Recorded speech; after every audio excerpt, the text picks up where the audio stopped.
something that always keeps on rearing its ugly head. So there was some racism happening in the FA Cup. I believe this was is it Yeovil against Haringey? Yeovil versus Haringey Borough. Apparently there was some racial insults heard from the crowd that was in there. The manager now came and he actually pretty much pulled his players off. Yeah. And then the referee then went to Manchester with, are you saying that your players are not going to come? And he said, well, if you can you guarantee me the protection of my players? Referee said, sorry, I can't guarantee you that. Then the manager says, no, I'm not taking my players off. And he gave an interview saying that he had it. The referee said he didn't hear it, say he had it, and he saw the look on his players' faces, and he said, you know what? I could see they were affected by this, so I made that decision to take my players off. So for me, my thing is this is done. Because it reminds me about the whole England game. Some people will say, well, less is at stake because smaller clubs are and everything. But I just think that, what that manager was able to do, I think is what I want guys to do. It's like, if you really care about this stuff, man, bring the game into disrepute. Completely bring the game, disrupt everything. Because what people want is like, you keep playing, rise above it. Like, I also got John Barnes back healing the banana skin. No, just rise above it. No, scoring a goal is how you really get back at it. No, if you really care about this stuff, it's just about kicking the ball inside a flipping fishnet. There are things that matter more than putting a ball inside a fishnet. So your reactions on what he did and how you think it may or may not affect these kinds of issues going forward. For me, it's funny because last time we were on the dugout, we actually got the breaking news that was happening in Bulgaria, and it's something that is quite ironic. But I would say I can't remember the guy's name now. I want to say Greg Clark, but that could be the previous one. But the current FA chairman did say it, even though I had some issues with his interview after the Bulgaria-England game. There's one thing he said is that we mustn't use this to kind of basically cover what's happening in England. There's issues of racism within our own game. Yeah. So we can look at Bulgaria all we want. We can look at Serbia. We can look at all the Eastern European. We can look at Italy, Spain, Portugal, wherever you want to. But let's say if you live in a glass house, don't throw stones. I ain't saying don't speak about it.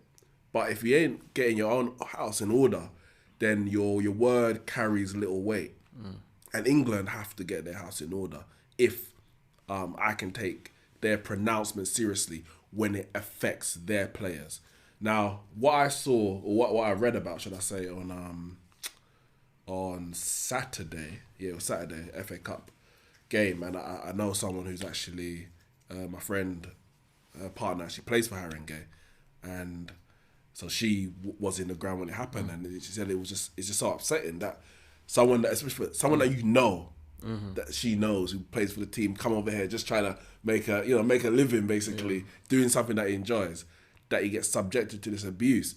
Man's just in goal doing his job, and there's not even the excuse that some of them like to use. Oh, it's a way of putting someone off. We overall winning at the time. Yeah. So what's their excuse this time? What's their reason for their racist abuse this time? If there can even be such an excuse or a reason, but the action that Haringey took is what I want to see.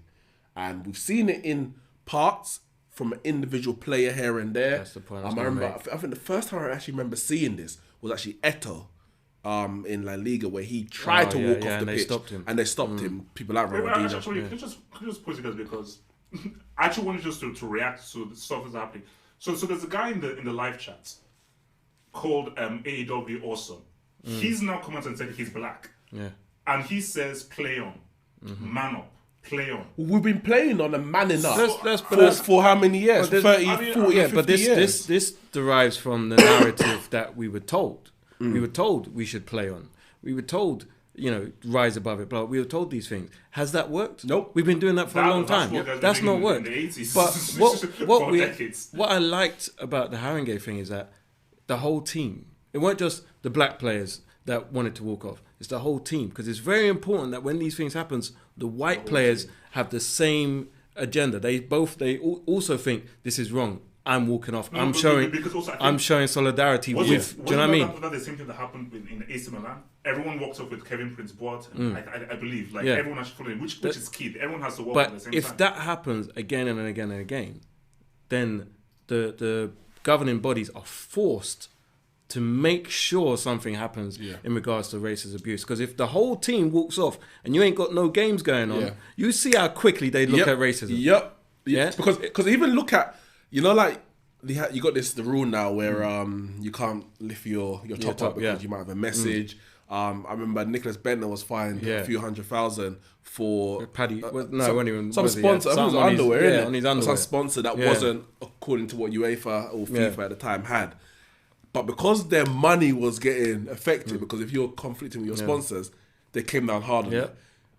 When matches are abandoned, they're gonna feel it in the pocket. Yeah. And if that's what it takes, if it takes a season of truncated games non-stop, then so be it. Because if you don't walk off, if you don't take such drastic action, what you're saying, and what this guy says, just play on, man up. What you're saying is that the football is more important than the social aspect. That's what you're saying. Yeah, imagine all these live televised games and teams just walk off. Yeah. How many televised games do you reckon it'll take for them to realise that they need to do something? Yeah, Sky will be on two games. If you have 2 games abandoned because the team walk off, they'll be down on a ton of bricks. But also, and that's the key thing, is like, if you keep, that's why I say bring the game into disrepute.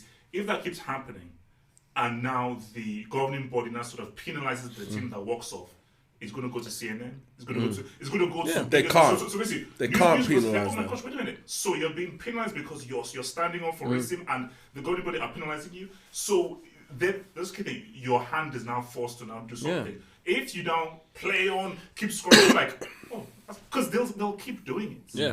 Because, as you said, this has been happening for decades, and it's like play on. So and it has been happening. So even if you score and you score 5, 6 goals, they'll keep on doing it. So isn't the whole point that you're trying to not make this happen? And if I'm honest, as I said, we mentioned it when it happened live, the Bulgaria-England, and I was actually disappointed that England didn't walk off and the game wasn't. I'm talking about properly walk off, because a few people, ex-players, they kind of, that was a kick in the face to racism today. It was it? No. What? No, for me it was. You made a statement, but it wasn't kicked in his face. Yes, we know that some people were ejected, but the racist abuse carried on after that. Before the game started, a few of the England players, Tammy Abraham comes to mind. They basically said that we've decided as a team that if we had this racist abuse, we're walking off the pitch. But they basically gave him 2 or 3 chances, and they didn't walk off the pitch. And even the fact that the UEFA protocol is 2 or 3 chances, what you're saying is that it's not that important. That in itself you is give ridiculous. you have to give it a chance. Yeah. All right, so no, you can't do that. Oh no, you really can't. It's like do the that. first. All right, now like the first time might have been a mistake. Yeah, the first time I was like, no, he didn't actually mean to make those noises. It was a mistake.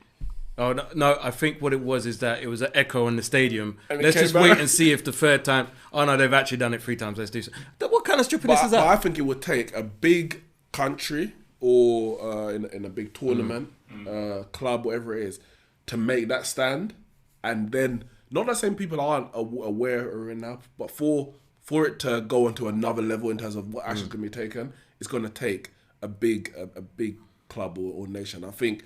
For me, England missed a trick, especially with the pronouncement. If they didn't say they were going to walk off before, then it would have been as business as usual, because they never have walked off. But when you say that you're going to do it, and then you don't, you have to question, all right, so what changed between the press conference and the 90 minutes? What changed in between there for someone to say, oh, no, guys, no, don't walk off, actually. We'll just come down and make it, stand on the sideline and show that we don't like it, but we'll go out and play again. Yeah. Oh, well,